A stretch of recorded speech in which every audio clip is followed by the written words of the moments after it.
Hoy día se celebró el Día Internacional de la Mujer. Así que a todas las mujeres de esta comunidad las felicito, las celebro también en este día. Espero que de alguna manera se hayan sumado a la manifestación, por último mandando un mensaje por Facebook, pero que de alguna manera hayan hecho un manifiesto esta lucha por los derechos de las mujeres. 1975 es el año en el que en los Estados Unidos de América se decide celebrar y establecer un día para que pudiera ser celebrado el Día Internacional de la Mujer, porque es justamente en 1975 cuando se realiza en Nueva York una de las marchas donde se congregaron más de 15.000 mujeres para reclamar, para exigir algunos derechos de las que habían sido privadas. La mujer para finales del siglo XVIII y comienzos del siglo XIX no tenía derecho a votar, no tenía derecho a exigir un salario justo, no tenía derecho a ingresar a la universidad, no tenía derecho a una formación superior, no tenía derecho a administrar las cuentas de su casa, ni siquiera tenía derecho a tratar de tener una actividad que no estuviera ligado a la cocina, a los hijos y a la cama, porque esa era la declaración del hombre del siglo XIX. Es entonces que en los Estados Unidos se organiza esta gran reunión de mujeres donde se reclama, se exigen algunos derechos. Es interesante porque el lema, el eslogan que caracterizó la campaña de la mujer del siglo XIX era que la mujer y los hombres habían sido creados, tal cual, creados en igualdad de condiciones. Esa era la consigna usada por esta gran reunión de mujeres en Estados Unidos. Es más tarde una alemana del Partido Socialista la que decide en esta gran conferencia de mujeres pedir que se establezca un día y entonces en esta fecha se celebra lo que conocemos como el Día Internacional de la Mujer.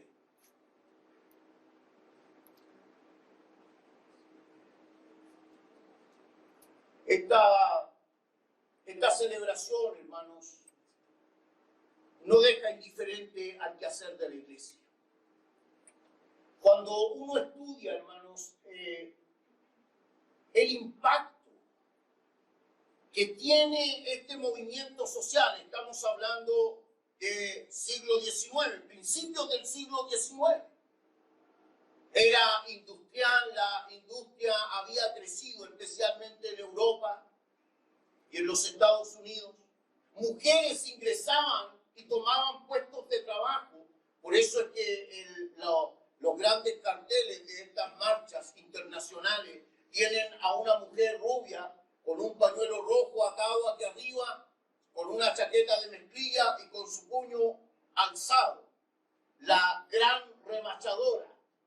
Esa era la mujer que trabajaba en una industria donde se fabricaban uniformes y artículos militares y ella se dedicaba a remachar y se convirtió en el símbolo de estas marchas del grupo de mujeres. Todo este episodio, toda esta realidad histórica choca con la declaración de la iglesia evangélica.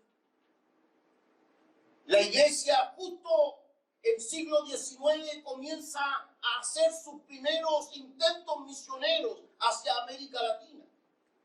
Y los misioneros que vienen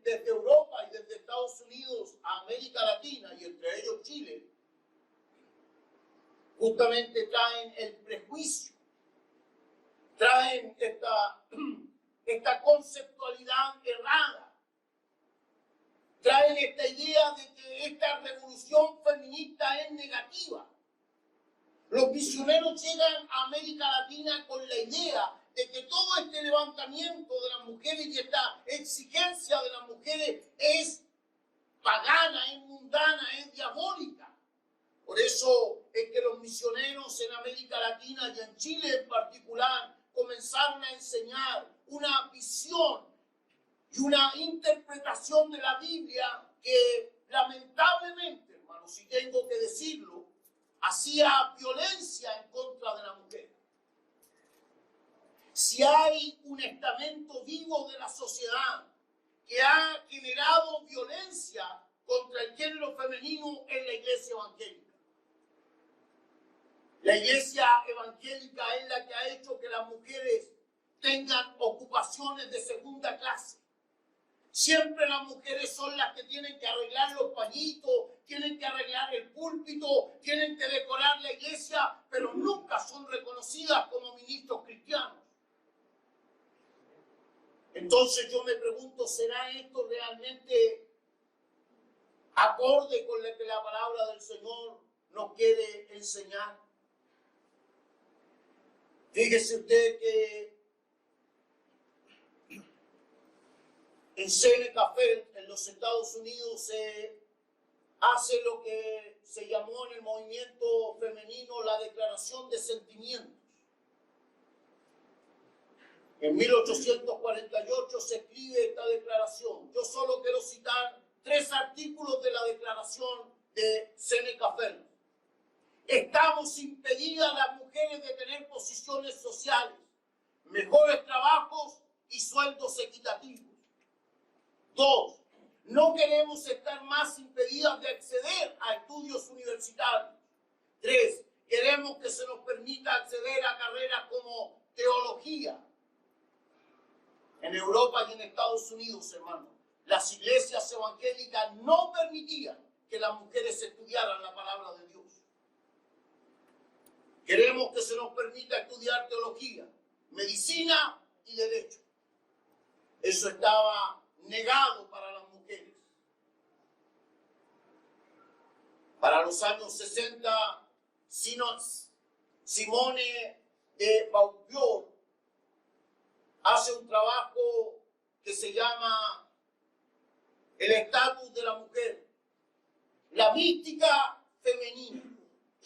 En esta publicación dice, voy a citar solo un extracto de la publicación de Simone de los años 60. Las mujeres fueron enseñadas a buscar satisfacción solo como esposas y como madres. Esta mística del ideal femenino produjo mujeres infantiles, frívolas, casi como niñas, livianas y femeninas, pasivas, cómodas, solo en el mundo de la cama, de la cocina, del sexo, de los bebés y de la casa. Todavía tenemos pastores y dirigentes en nuestras iglesias evangélicas que creen que estos son los únicos oficios que una mujer puede cumplir. Todavía tenemos cristianos, hermanos, que creen que las mujeres están relegadas a la segunda clase, a tener solamente ocupaciones en la casa. Tienen que aprender a cocinar bien, si no, no son buenas esposas. Como si ese fuera el único rol que una mujer puede cumplir. Para 1952, Catherine Steele publica en su libro El trabajo y el estatus de la mujer en la iglesia. El libro básicamente buscaba demostrar que, si bien es cierto, en las iglesias evangélicas las mujeres han realizado un buen trabajo, ellas no han tenido el reconocimiento adecuado, ni se ha interpretado la palabra de Dios de manera correcta, dice esta mujer, para que la mujer en la iglesia reciba y sea reconocida igual como el resto de los hombres.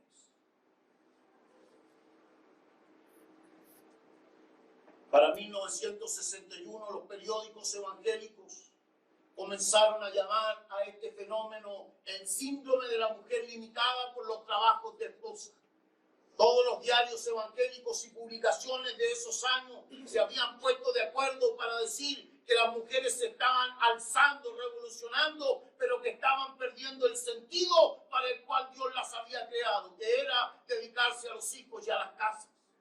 Fíjese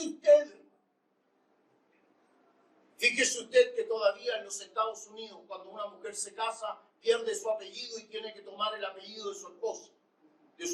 Eso se llama pérdida de identidad. Y las iglesias bautistas de la Convención del Sur todavía practican eso en América Latina. En Chile, las iglesias bautistas le exigen a las mujeres que cuando se presentan en público tienen que decir Carmen Rosa Reyes de Orellana. Aquí en Chile, todavía, en este siglo. Eso es atentar y es violentar al género femenino. La consigna del movimiento femenino entonces en 1900 reza esta frase: las mujeres y los hombres son creados iguales. Esta consigna ha caracterizado al movimiento feminista. Y yo quisiera, hermanos, hoy día en mi sermón tratar de entregar una perspectiva bíblica del verdadero significado, el verdadero valor, el verdadero sentido que deberíamos darle al género femenino a partir de la palabra. Génesis capítulo 2, versículo 22. Y de la costilla que Jehová Dios tomó del hombre, hizo una mujer y la trajo al hombre. Y dijo entonces Adán: esto es ahora hueso de mis huesos y carne de mi carne. Esta será llamada hombrecita, varona, porque del varón fue tomada. Voy a dejar ahí la lectura. No quiero entrar en el otro texto porque ya sería crear dos problemas con el mismo sermón. Esto de que el varón dejó padre y madre y se unió, no, dejémoslo ahí nomás. Dejemos ahí el texto. Vaya por favor a Gálatas capítulo 3, verso 28.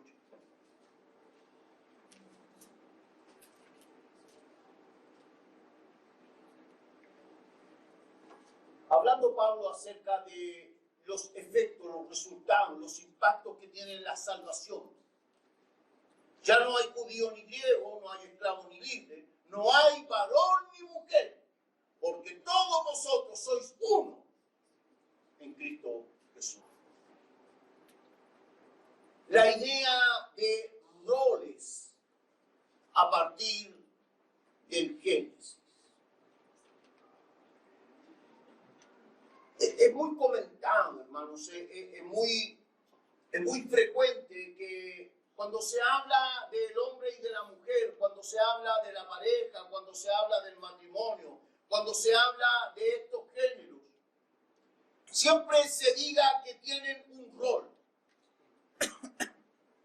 Entonces, la gente, incluso sociólogos, psicólogos, hablan del rol, el rol de la mujer. Pero este rol del que se habla generalmente está determinado, hermano, por factores sociales. Y este rol está interpretado a partir de la transitoriedad de esta vida. Cuando se habla del rol del hombre y de la mujer en esta sociedad, se habla a partir de lo que esta sociedad necesita. Hasta hace algunos años atrás se hablaba del rol de la mujer como que la mujer tenía que dedicarse a la casa, a los hijos y al sexo con el marido, porque el hombre era el que tenía que producir. Evidentemente, en una sociedad que comienza a sentir el impacto de la industrialización, necesita de mano de obra potente y entonces califica al hombre como más potente, más poderoso, con más fuerza, con más resistencia, y supone que el hombre es el que produce y la mujer la que cuida a los hijos. Pero esa determinación, esa visión no es necesariamente bíblica. Por eso es que yo quiero invitarles hoy día a que pongamos un poco de atención, hermanos, a la palabra. Mire,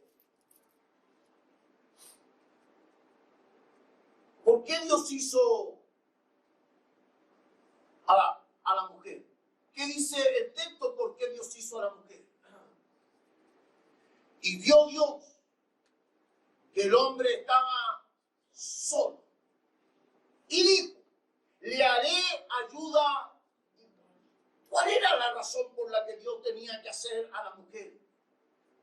Para ayudarle al hombre en su soledad. Es decir, el hombre no podía cumplir el plan de Dios. El hombre no podía cumplir el propósito de Dios. El hombre no podía cumplir esta determinación creacional con la que Dios había hecho la tierra y la creación sin la ayuda de una mujer. Hermano amado en el Señor, la Biblia no dice que Dios hizo a la mujer como secretaria de nosotros. La Biblia no dice que Dios hizo a la mujer como asistente que nos tiene que andar diciendo ponete el chaleco, tómate los remedios. Ahí yo tengo problemas. No se rían, hermano, que sean serios. No manejes tan rápido, ten cuidado. No la hizo para eso. La hizo para que el hombre no estuviera solo y para que el hombre pudiera cumplir el propósito de Dios.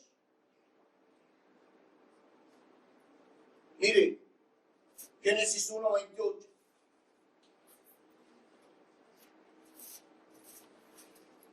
Génesis 1:28.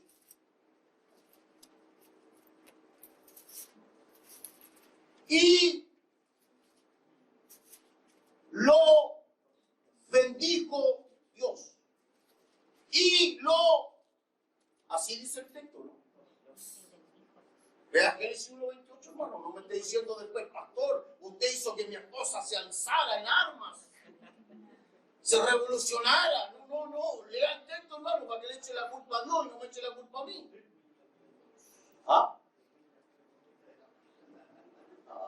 Willy, tomadita de la mano para que. Bueno.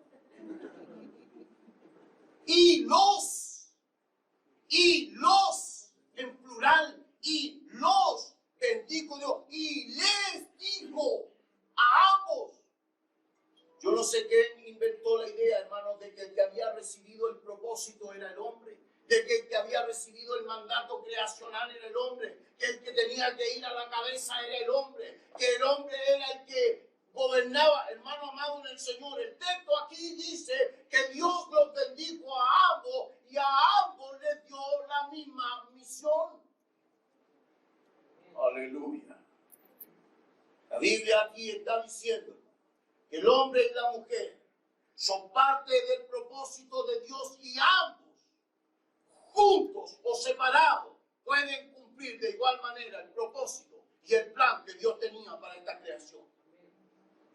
Aleluya. Por lo tanto, la mujer, hermanos, no es el sexo débil. Eso es romanticismo, hermano. Eso no puede estar en nuestra boca. No puede estar en la boca de un cristiano esa idea, hermanos, extraña. Esa idea, cuando yo digo romanticismo, no me refiero a ese romanticismo del chocolatito y la rosita. No. Me refiero a esta forma romántica de interpretar. A esta forma de interpretar la Biblia, hermano, desde una perspectiva buena onda. No, hermano. La Biblia dice que el hombre y la mujer recibieron la misma ordenanza, el mismo mandato, el mismo propósito de Dios. Entonces, ¿cómo reconoce y describe Adán a su compañera? Adán reconoce a su compañera primeramente por su esencia. Mire qué increíble. No era Paloma Picasso, no sé qué otro perfume hay. Yo no compro esas cosas, hermano. Pero no la reconoció por esencia con respecto a su olor, sino esencia con respecto a su naturaleza.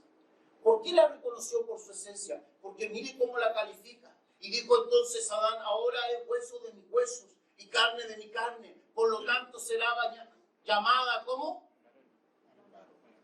Varona, dice la Reina Valera. muy buena traducción por lo demás del término, porque el término hebreo, hermanos, para hombre es ish. Hombre en hebreo se dice ish. Y mujer en hebreo se dice ishak. O sea, la traducción literal, hermanos, de esta palabra. La traducción literal de este término, hermano, es hombrecita. Él era llamado hombre y ella era llamada hombrecita. O sea, la mujer era una prolongación de la misma esencia, de la misma sustancia, de lo mismo que era el hombre. Era exactamente igual. Era tan igual, hermanos, que Dios no la hizo de barro. Y esto es importante en la teología bíblica. Dios no hizo a la mujer del polvo del suelo. Al hombre lo hizo de barro. Pero a la mujer la sacó de una costilla. Todo el mundo aquí hace unas interpretaciones tan románticas, ¿no? Yo a veces me río cuando escucho algunos sermones tan románticos de este texto. No, hermano, Dios la hizo de la costilla para que nosotros la tengamos allí, junto a nosotros, junto a nuestro pecho. No, hermano, nada de eso, hermano. Lo que el texto está diciendo es que Dios la hizo de la misma naturaleza, ponga atención, de la misma naturaleza del hombre. Porque el hombre era Ish, era un chayat, según el texto era un ser viviente. El hombre había dejado de ser barro porque Dios había soplado sobre él y lo había convertido en una naturaleza especial. No hay otro ser como el hombre. Cuando uno estudia sistemática, teología en la Biblia, se da cuenta que existen niveles de naturaleza. Existe la naturaleza de Dios, que es un tipo de naturaleza. Existe la naturaleza de los ángeles y seres celestiales. Luego existe la naturaleza del hombre, del ser humano, hombre y mujer, ¿cierto? Y luego existe lo que se llama en teología la baja naturaleza, que es la naturaleza de los animales y todo lo demás. Y una cuarta naturaleza que es la naturaleza hipostática, que es la naturaleza de Cristo. Pero eso lo vamos a enseñar en Cristología y no en este sermón. Quedémonos aquí. La mujer había sido tomada de la esencia, no de la materia con la que se había hecho un hombre. Porque si hubiese sido tomada de la misma materia, hoy día la mujer estaría diciendo que es distinta al hombre. No es distinta. Y el hombre tampoco es distinto a la mujer. Porque ambos fueron creados de una misma naturaleza. La naturaleza del hombre. Por eso Dios no tomó barro para hacerla. Tomó un pedazo del mismo hombre para que fuera hecha de la misma esencia y de la misma sustancia del hombre. Por eso cuando en la Biblia se habla de la costilla, hermano, se relaciona con varios términos. En tiempo en que fue escrito el Génesis, hermano, por Moisés, existían lenguas como la lengua sumeria o la lengua egipcia. Y en la lengua sumeria, por ejemplo, la palabra costilla es it. Una i con una t, it. Ese era el término que se usaba para costilla. Y la traducción era vida.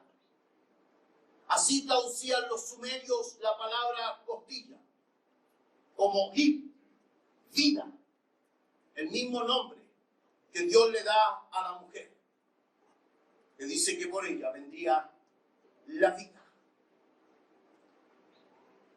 El término egipcio para la palabra costilla es immo, que significa de la misma materia, de la misma esencia, de la misma sustancia. Y el término hebreo para la palabra es prácticamente de lo mismo. Eso significa, de lo mismo. La mujer fue hecha de lo mismo que era el ser hombre. De lo mismo. Entonces, el correcto sentido que tiene el hecho, hermanos, de que la mujer haya sido tomada de la misma esencia y de la misma sustancia del hombre, es que ésta fue creada para una inseparable unidad y una comunión de vida con el hombre. La Biblia enseña, hermanos, que una mujer y un hombre fueron hechos para tener una unidad especial, inseparable, única en la raza de todo lo creado. Qué potente, hermanos, la palabra del Señor. Qué potente es lo que Dios nos enseña a través de su palabra. Entonces esta mujer era de la misma esencia y de la misma sustancia del hombre. ¿Cómo afectó la caída? ¿Cómo afectó el pecado esta unidad? ¿Cómo afectó el pecado esta creación que Dios había hecho de la primera comunidad existente sobre la tierra, que era el hombre y la mujer? El pecado, que era la desobediencia o transgresión del pacto de obras, porque Dios había hecho un pacto con Adán y Eva, les había dicho, no coman del árbol que está en medio del huerto. Un pacto. Habían promesas detrás de ese pacto. Si ellos obedecían, recibirían de la gloria de Dios en su vida, pero si se desobedecían, serían echados de ese lugar. Lo primero que afectó en la relación de esta unidad entre el hombre y la mujer fue la vergüenza y la culpa que sintieron al verse desnudos. Hermano, no era la primera vez que Adán y Eva se veían desnudos. Habían estado probablemente años así, meses, semanas, no sé. Se habían visto mucho desnudos, pero nunca habían sentido vergüenza al verse en esa condición. Pero cuando pecaron, dice la Biblia, que ellos sintieron vergüenza y buscaron cómo taparse, cómo cubrirse. Mire, amado hermano en el Señor, lo que Dios había creado como una naturaleza especial para poder crear unidad íntima entre ambos, ahora se convertía en un elemento y en un instrumento de vergüenza. ¡Qué tremendo! Ese es el primer impacto que tiene sobre esta unidad esencial entre el hombre y la mujer. El pecado trajo división, vergüenza y culpa. La mujer que me diste. Evidentemente Dios no tomó en cuenta esa declaración del hombre porque era absurda. Y a ambos los castigó. Pero el hombre ya estaba echándole la culpa. Esto viene desde el jardín del Edén, hermana, así que no crea que es de ahora, que le echen la culpa por cualquier cosa. No, esto pasa desde el Edén. Por otra parte, se pierde de inmediato el propósito y el plan mandado, el plan creacional mandado por Dios para administrar toda la creación. Entran ambos en una suerte de responsabilidad individual por la subsistencia. Mire lo que ocurre. Dios les había dicho a ambos que estaban capacitados para ponerle nombre a los animales, para hacer producir la tierra, para prosperar, para ser bendecidos. Si trabajaban en unidad, la tierra iba a ser bien administrada. Pero ¿qué ocurre a partir de la caída? Ambos sienten que tienen responsabilidades individuales por su subsistencia. Tratan de no depender el uno del otro. Se alejan, se apartan, comienza un conflicto producto del pecado.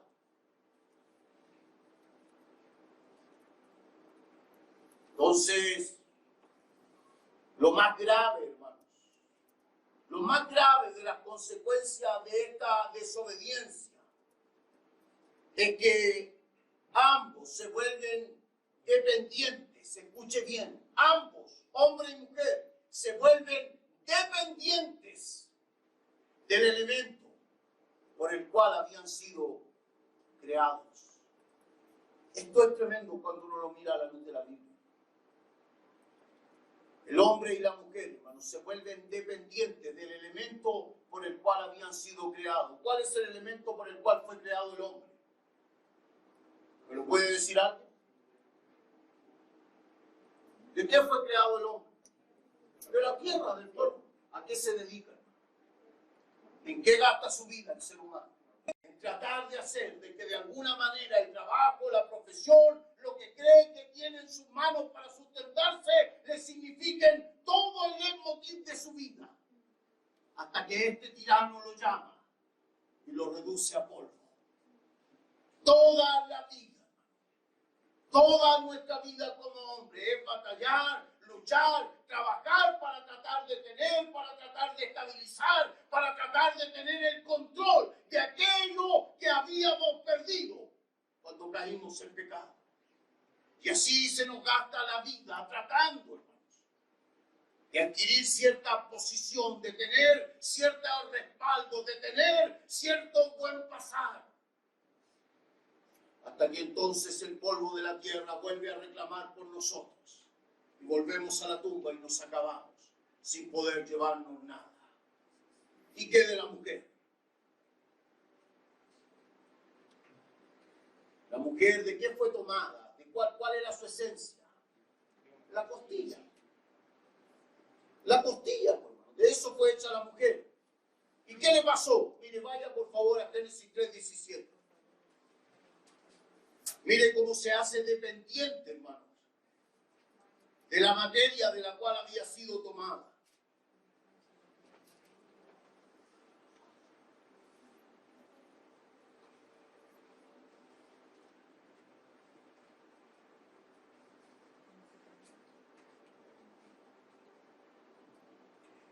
Verso 16. Y a la mujer dijo: multiplicaré en gran manera los dolores en tu preñez. Con dolor darás a luz a los hijos, y tu deseo será... Léalo, hermano, si no importa, aunque duela. Léalo. Léalo, esto es teología. Y tu deseo será para tu marido, y él se enseñoreará sobre ti. ¡Qué tremendo! Fíjese, hermano amado en el Señor, que lo que la Biblia nos está diciendo es que la mujer, cuando busca en el hombre refugio, cuando busca en el hombre contención, cuando busca en el hombre comprensión, lo que encuentra es a un ser caído, que no tiene palabras de amor, que no tiene palabras de estímulo, que no sabe consolarla, que no sabe contenerla, que lo único que sabe es enseñorearse sobre ella. Esa es la más terrible consecuencia que el pecado provocó en esta unidad esencial entre un hombre y una mujer. Podría estar toda esta tarde, hermanos, hasta el anochecer, explicándole cuántas cosas, cuántas desviaciones, cuántos errores se pueden desprender a partir de esta enseñanza bíblica. La caída en el pecado trajo todos, absolutamente todas las distorsiones que puedan ocurrir entre un hombre y una mujer. Imagínese, piense solamente en los intentos que las mujeres hacen por tratar de que estas relaciones funcionen. Piense usted, hermano, en lo que se produce, en las frustraciones, en los dolores que se producen, hermano, cuando la mujer siente esta dependencia, porque tu deseo será, y esto lo dijo Dios, porque tu deseo será para tu marido. Desearás tenerlo. Desearás estar con el Adán que yo creé.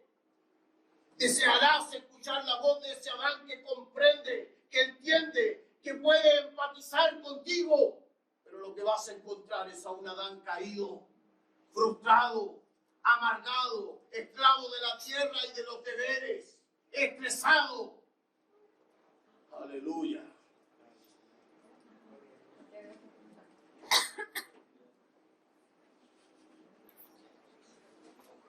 ¿Cuáles son los efectos de la restauración? Lo primero es entender, hermanos, que una vez que por medio del sacrificio de Cristo fue restaurada nuestra relación con Dios, entonces también fue restaurada todas nuestras relaciones interpersonales. Aleluya. ¿Cuántos dicen amén a eso? Para sea eso un compromiso, hermano.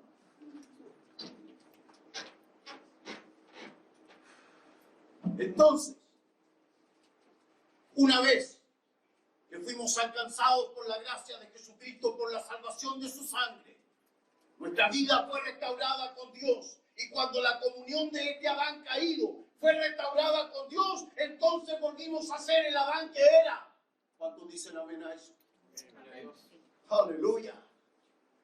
Estábamos cautivos, estábamos esclavos, éramos enemigos de Dios, íbamos en dirección contraria, pero Él un día vino a nuestro camino, nos salvó, nos perdonó, nos restauró, nos dio su gracia, perdonó nuestros pecados y nos elevó a la condición de ese primer Adán.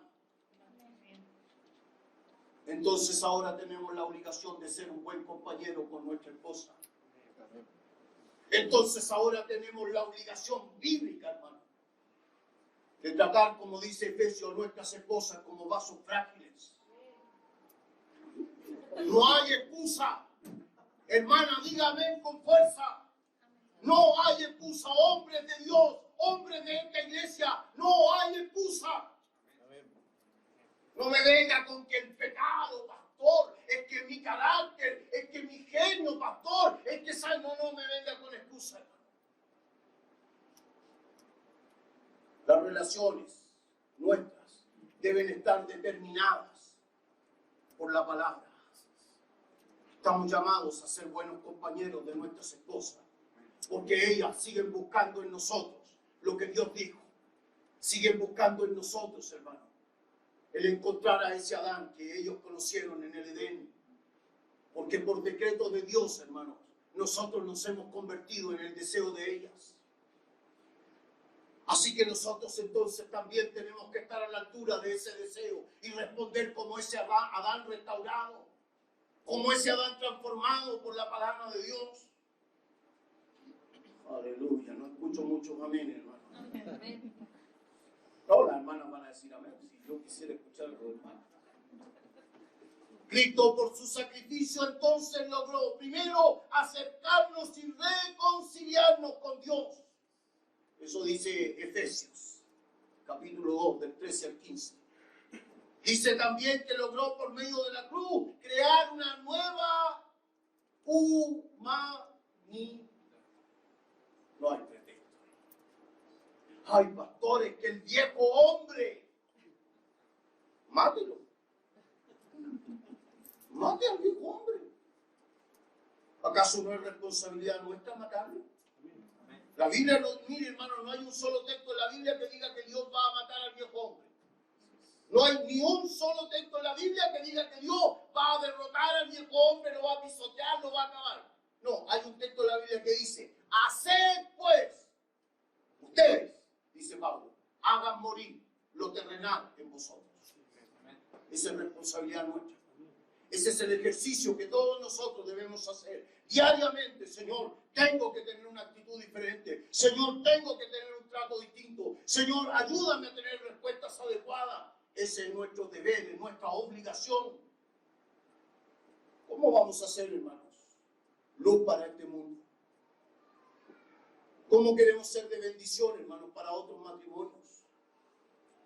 ¿Cómo queremos ser de bendición a matrimonios que recién comienzan, hermanos, en su vida como pareja en nuestra iglesia?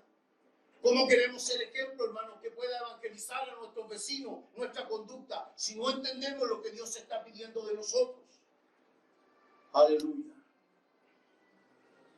Dice el libro de Efesios que Cristo con su sacrificio abolió, liquidó, acabó con las enemistades que eran generadas, escuche bien, por los mandamientos de la ley. Esto es difícil interpretarlo si no entendemos lo que hoy estamos predicando. Es difícil entender Efesios. Cuando Pablo le dice en la carta a los Efesios, hermano, Cristo con su sacrificio liquidó, acabó con las enemistades que se generaban producto de la ley. La ley de Dios generaba enemistades, sí, hermano. La ley de Dios generaba enemistades, porque la ley de Dios había sido dada para que el hombre pudiera funcionar medianamente en esta transitoriedad de la vida. La ley no tenía el poder de justificar ni de transformar. Eso dice Pablo. Si la ley hubiese tenido poder para transformar, por la ley hubiésemos sido justificados. Pero la ley solo sirve, dice Pablo, como un guía para que aprendamos cómo conducirnos. Ahora mire lo que dice la ley. Deuteronomio 24, del 1 al 4. No lo busque, hermano, porque vamos a alargar mucho el sermón. Deuteronomio 24 dice que el hombre tenía derecho, según la ley, a determinar si la mujer podía seguir viviendo en su casa o no, y si no podía darle carta y despedirla de su casa, echarla, por cualquier motivo, hasta porque se le quemaba la comida. Eso decía la ley, estaba autorizado el hombre por la ley a hacer eso. Y si una mujer se iba de la casa sin esta carta, hermano, entonces esa mujer no podía rehacer su vida porque era una adúltera y podía ser apiedrada en cualquier momento y ser muerta. Así era la ley de Dios dada a Moisés. Pero era una ley que solo buscaba guiar, no transformar. Pero Pablo dice que ahora, viniendo Cristo por medio de su sacrificio de la cruz, eliminó, acabó con todas esas enemistades provocadas por la ley. Aleluya. ¿Lo está entendiendo? Gálatas dice que en Cristo no hay mujer ni varón. Aleluya. Gloria al Señor. Mire, el libro de Números capítulo 30, versos 8, versos 5, 8 y 13. Dicen que la mujer no tiene ninguna decisión según la ley de Moisés, porque todas las decisiones de la mujer tienen que pasar por el veredicto del hombre. Eso decía la ley, pero en Cristo eso ya se acabó.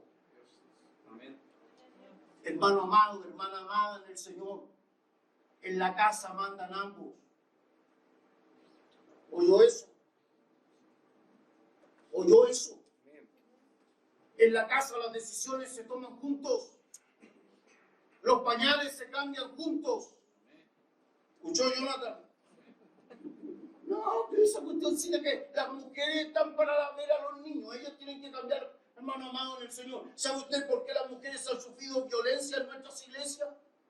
Porque cuando tienen hijos tienen que quedarse la mayor parte del tiempo en la casa, pues, hermano. Él viene a la iglesia, él viene al culto, él viene a predicar, él viene a cantar, él toma los ministerios, él predica en la calle. Ella no puede, pues, hermano, el que tiene que cambiar pañales, no puede, no el que tiene que andar con una mamadera. Hermano, eso también es responsabilidad de nosotros como hombres.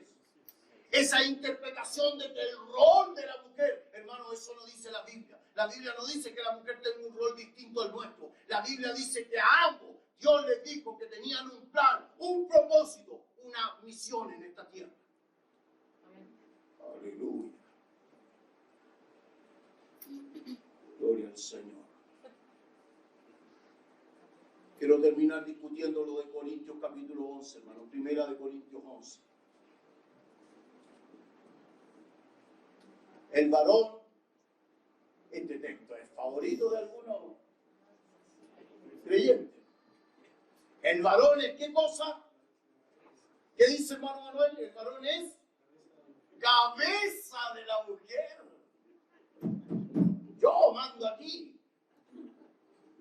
Hermano amado en el Señor. ¿Cuál es el tema de Pablo en el capítulo 11?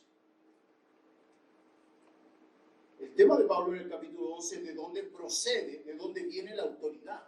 Porque Pablo está discutiendo acerca de que las mujeres pueden hablar en público en la iglesia. Capítulo 11 está hablando de que las mujeres pueden hablar en público, pueden profetizar, pero tienen que hacerlo con un paño en la cabeza. ¿Por qué? Por causa de los ángeles. En algún sermón yo voy a explicar por qué estas naturalezas son distintas y por qué la mujer se tiene que someter a esa naturaleza. Pero ahora solo quiero detenerme en esto, hermano. El pasaje del capítulo 11 de la carta a los Corintios está hablando de dónde procede la autoridad. Por lo tanto, cuando llega a decir que Dios es cabeza de Cristo, que es la clave para interpretar el texto, está diciendo de dónde procede la autoridad de Cristo. No está diciendo que Dios sea superior a Cristo, porque eso sería antibíblico. Porque nuestra teología bíblica, hermano, Cristo no está por debajo de Dios. Cristo es Dios. Sería extraño decir que Cristo está sometido a Dios y que Dios es la cabeza de Cristo. Cristo no está sometido a Dios porque Cristo es Dios. Por lo tanto, el texto está hablando de procedencia. Cristo procede de Dios. La mujer procede ¿de quién? Del varón. Está hablando de quién procede.